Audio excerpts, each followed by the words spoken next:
আগেকার সিনেমা যে এতটা সুন্দর এডিটিং, এতটা সুন্দর কালার কম্বিনেশন থাকবে, এতটা সুন্দর গ্রাফিক্স থাকবে, তার মধ্যে এতটা সুন্দর মানে গল্পটা যে এতটা সুন্দর করে দেবদা 10 বছর আগেই ভেবে রেখেছিল বা ভেবেছিল যে এই গল্পটা করার, সেটা আমরা ভাবতে পারি। যারা যারা সিনেমাটা থেকে কাঁদুনি, দ্বিতীয় হবে তারা তারা কাঁদবে, অবশ্যই কাঁদবে। আমি আজ তোমাদের গল্পের কোনো ঘটনা বলবো না, কারণ স্পয়লার দেবো না। তো হ্যালো গাইস, আমি শুভ, তোমাদের সামনে চলে এসেছি নতুন ভিডিও নিয়ে। নতুন ভিডিও মানে বুঝতেই পারছো আজকে কি ভিডিও হতে পারে। হ্যাঁ, তোমরা ঠিকই ধরেছো, আজকে ধূমকেতু মুভি রিলিজ হয়েছে। তো আজকে আমি এক্ষুনি মানে জাস্ট 10 মিনিট হলো বাড়ি এসলাম ধূমকেতু মুভি দেখে। আর মুভি দেখে এসে তোমাদের কাছে নিয়ে চলে এসেছি রিভিউ। কারণ তো দেবদাস সিনেমা রিভিউ দেবো না তো কোন সিনেমা রিভিউ দেবো? তো ধূমকেতু সিনেমাটা তোমরা কালকে মানে আজকে জাস্ট রিলিজ হলো, তো কাল পরশু, কালকে 15 আগস্ট ছুটি পাবে, পরশু দিন জন্মাষ্টমী, তারপরের দিন রবিবার, তো এই 3 দিন পর পর ছুটি। তো দেবদাস সিনেমা তোমরা ফাটিয়ে দাও দেখে গিয়ে। আর আজকে সিনেমায় আমরা কোনো স্পয়লার দেবো না, যাতে তোমাদের সিনেমা হলে বা ভিডিওটা দেখে মনে হয় না যে সিনেমাটা দেখবো বা সিনেমাটা কখন দেখবো। আমি তোমাদের প্রতি আরও আগ্রহ বাড়িয়ে দিতে পারি যে সিনেমাটা তোমরা দেখো আর দেখে বলো তোমাদের সিনেমাটা কেমন লাগছে, কেমন লেগেছে বা কেমন লাগবে। তো যারা যারা সিনেমাটা এখন দেখে নিয়েছো তারা যারা আজকে আমার কমেন্টে এসে জানাও যে সিনেমাটা তোমাদের কেমন লাগলো। আর যারা যারা সিনেমাটা প্রথম দিন দেখতে পাওনি, তো হলে টিকিট পাওয়াটা খুব এখনো চিন্তার, কারণ কালকে সিনেমা পরশু সিনেমা টিকিট প্রায় অলমোস্ট ফুল হয়ে গেছে। কারণ দেবদাস সিনেমা বলে কথা, বাঙালিরা দেবদাস সিনেমা দেখবে না, বা তোমরা যারা যারা দেবদাকে পছন্দ করো তারা দেবদাস সিনেমা দেখবে না, এরকম তো হতে পারে না। তো দেবদাস সিনেমা তোমরা দেখবেই, তো সেই হিসাবে টিকিট প্রায় ফুল হয়ে গেছে। এখনো যারা ভাবছো কাটবে কিনা সিনেমাটার টিকিট, তোমরা তাড়াতাড়ি কেটে নাও, কারণ দেবদার অ্যাক্টিং এই সিনেমায় যেটা ফুটিয়ে তুলেছে মানে মাথা খারাপ হয়ে যাবে তোমাদেরকে দেখলে। সিনেমা তো আমাদের রিভিউ চলবেই বা রিভিউ দেবোই, তার আগে তোমরা দেখে নাও যে হলে দেবদাকে নিয়ে আমাদের মতো দেব পাগল যারা দেবের প্রতি এতটা ফ্যান, তারা কি করতে পারি আর না করতে পারি, কিছু ক্লিপস তোমাদের অ্যাড করে দিলাম, ক্লিপসগুলো তোমরা দেখে নাও।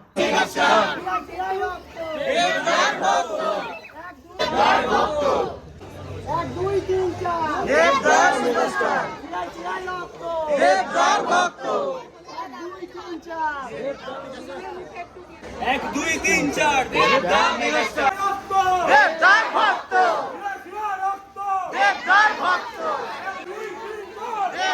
আমি জাস্ট ঢুকছিলাম আর এই দুধ ঢালার সিনটা হয়ে গেছিল, কিন্তু এই কেক খাওয়া থেকে শুরু করে বাজি ফাটানো শুরু করে মানে দেবদার ছবি মানে আমাদের বাঙালির কাছে সত্যি ইমোশন। তো এত কিছু হতেই পারে বা এত কিছু হবেই, দেবদার ছবি মানে হবেই। আমরা যারা দেব পাগল বা আজকে আমরা যারা দেবের সিনেমা দেখে অভ্যস্ত, দেব শুভশ্রী এত বড় ফ্যান, তো আমরা দেশু বলে থাকি।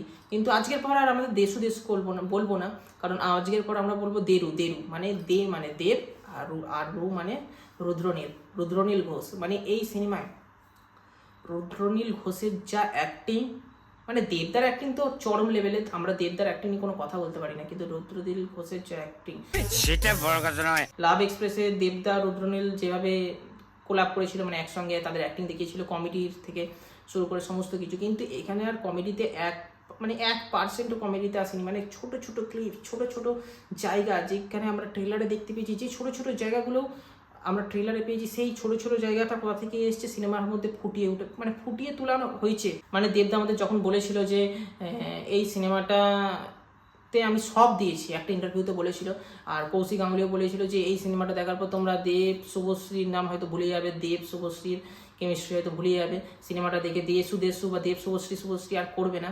কিন্তু সত্যি হয়তো আমরা ভাবছিলাম যে এরকম কী করে হতে পারে, কিন্তু সত্যি সিনেমাটা দেখে আমরা দেব শুভশ্রীকে ভুলে যাব। কারণ এখানে দেব আর রুদ্রনীলদা মানে কোন লেভেলে, রুদ্রনীলদাকে পুরো মানে কোন স্যালুট, কিচ্ছু বলার নেই।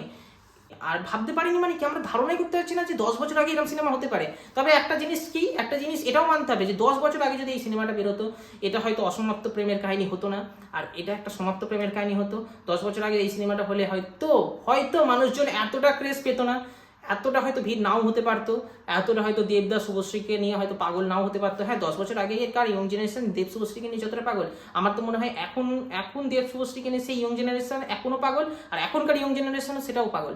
তো 10 বছর আগে এই সিনেমাটা বেরোলে হয়তো মেবি এতটা হয়তো ভিড় হতো না, কিন্তু এখন এই সিনেমাটা বেরোনো যে এতটা ক্রেজ চলছে, এতটা ভিড় চলছে, মানে ধারণা করা যায় না। তো আমি একটা কথা বলতে পারি, সিনেমা হলে গিয়ে সিনেমাটা অবশ্যই দেখো, কারণ এই সিনেমা বারবার আসবে না, এই সিনেমা তোমরা বারবার দেখতে পাবে না, কিছুই বলার নেই। মানে কি অ্যাক্টিং ভাই, কি অ্যাক্টিং! মানে রুদ্রনীল দা যে এত বড় মাপের অ্যাক্টর, এই সিনেমাটা না দেখলে হয়তো আমরা বুঝতেই পারতাম না। আমরা ট্রেলারে দেখেছিলাম যে রুদ্রনীল দা খুঁড়িয়ে খুঁড়িয়ে হাঁটছে একটা জায়গায়।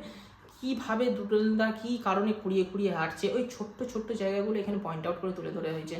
সে আর্মিতে কাজ করে বা কোনো সংস্থার বা যাই হোক একটা কিছুতে কাজ করে, সেখান থেকে দেবদার মোড়, মানে দেবদার জীবনের মোড় কীভাবে করলো, তারা বিয়ে করলো, কী হলো না হলো, আমি এখন তোমাদের স্পয়লার দিতে চাই না, কিন্তু তোমরা সিনেমাটা দেখলে না দেখলে তোমরা বুঝতে পারবে না। তো কিন্তু একটা জিনিস বলতে পারি যে ছোট ছোট ছোট ছোট অসমাপ্ত জিনিসগুলো এখানে সমাপ্ত হয়েছে।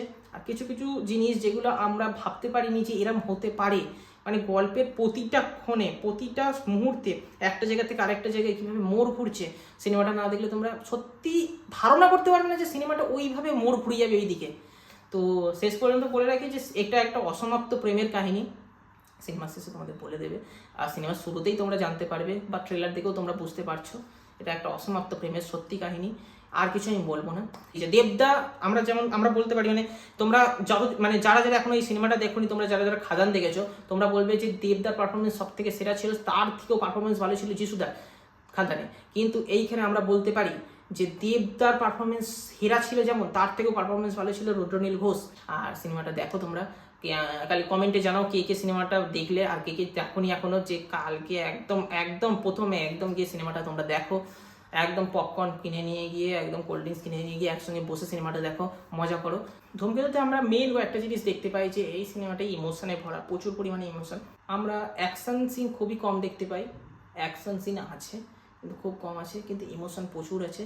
একটা সুন্দর গল্পকে ফুটিয়ে তোলা হয়েছে, সেই সুন্দর গল্পটাকে ফুটিয়ে তোলার জন্য মানে স্যালুট দিতে হয় রুদ্রনীল ঘোষ, স্যালুট দিতে হয়, আমি দেবদা শুভশ্রীর কথা বাদ দিয়ে বলছি, স্যালুট দিতে হয় রুদ্রনীল ঘোষকে, স্যালুট দিতে হয় দেবদার বাবা যিনি হয়েছেন তাকে, স্যালুট দিতে হয় হ্যাঁ পরমব্রত। আমি যার কথা বলতে গিয়েও মনে আসছিল না পরমব্রতকে, কারণ পরমব্রতর অ্যাক্টিং এখানে যতটা অ্যাক্টিং করেছে, পরমব্রতর অ্যাক্টিং সেরা অ্যাক্টিং।